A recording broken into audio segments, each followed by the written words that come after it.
काँग्रेसचे ज्येष्ठ नेते व माजी मुख्यमंत्री पृथ्वीराज चव्हाण आपल्यासोबत आहे। स्थापना दिवस यावेळेस नागपूरमध्ये साजरा केला जात आहे। सर्व राष्ट्रीय नेते इथे उपस्थित राहणार आहे। नागपूर निवड करण्यापाठीमागे काय उद्देश आहे आणि कशा प्रकारचं स्वरूप असेल या स्थापना दिवसाचं?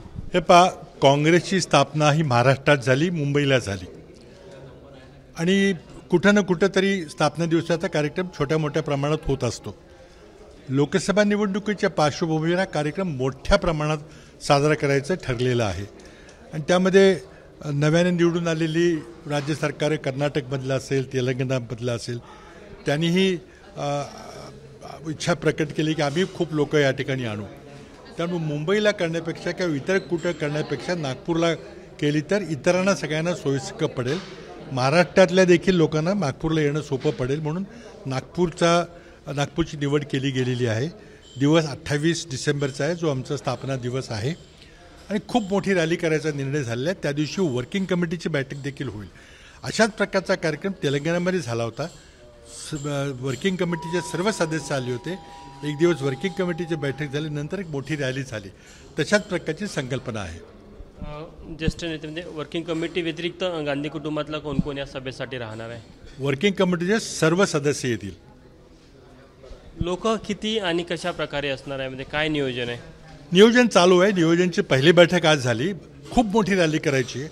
बहुतेक नागपूरच्या इतिहासात झाली नाही एवढी मोठी रॅली करायचा प्रयत्न आहे, कारण इतर राज्यातले लोक येणार आहेत। 1978 मध्ये इंदिराजींनी देखील जेव्हा आणीबाणीनंतर एक काँग्रेसमध्ये सत्ता गेली होती तर रिशफल करण्याची जी वेळ आली होती तेव्हा तिची सुरुवात नागपूरच्या सभेने झालेली होती। तर ते काँग्रेसला परत एकदा पुनर्जीवित करण्याचा प्रयत्न आहे या माध्यमातून? नाही, काँग्रेसला पुनर्जीवित किंवा ताकदीने काँग्रेसला सत्ता मिळवायची आहे किंवा मोदी सरकारला घालवायचं आहे, तर त्याकरता जे काही प्रयत्न करावे लागतील ते मी करणार। त्यात रॅली असेल, पदयात्रा असतील, बस यात्रा असतील, जे काय करावं लागेल ते करेल। हा कार्यक्रम अनायासे काँग्रेस पक्षाच्या स्थापना दिवसाच्या निमित्तानं आम्ही आखलेला आहे। आजच त्याची कल्पना मांडली गेली। आमची प्राथमिक प्रयोजनाची बैठक झाली। कशी माणसं गोळा करायची, जागा कुठं का आहे का, फार मोठी रॅली आहे त्यामुळे नागपूरमध्ये कुठल्या ठिकाणी ती करायची, परवानगी कशी घ्यायची, हे सगळे टेक्निकल विषय झाले।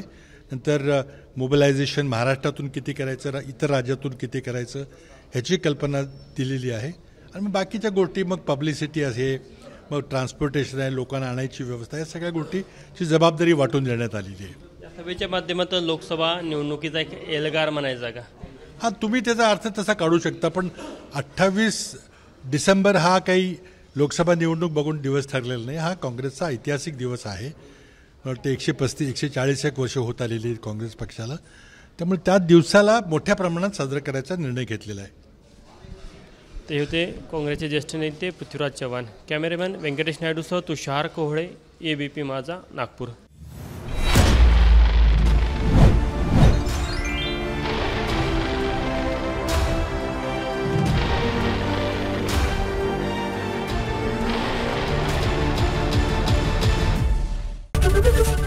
ABP माझा, उघडा डोळे बघा नीट।